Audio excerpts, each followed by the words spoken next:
Akhirnya terungkap pelaku yang ambil baju dinas Brigadir Nofriansah Yosua Huta Barat setelah proses otopsi jenazah di Rumah Sakit Polri Kramat Jati, Jakarta Timur.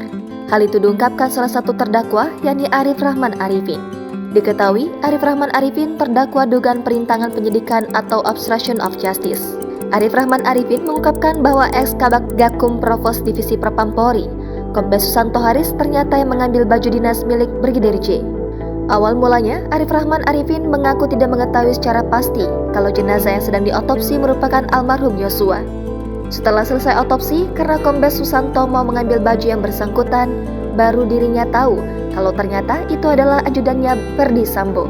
Dari situ, Arif baru mengetahui kalau ternyata jenazah tersebut merupakan ajudan Ferdi Sambo atau lebih tepatnya Brigadir Yosua.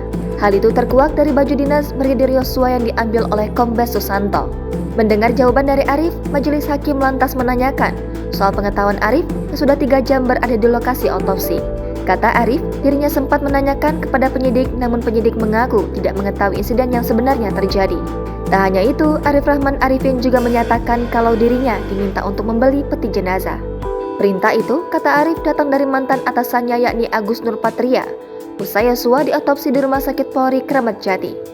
Dari situ, Arif mengaku mendapat perintah dari Agus Nurpatria, yang merupakan atasannya saat itu di Biro Paminal Polri untuk mencarikan peti jenazah terbaik. Kata Arif, dirinya langsung membeli peti jenazah tersebut di Rumah Sakit Polri.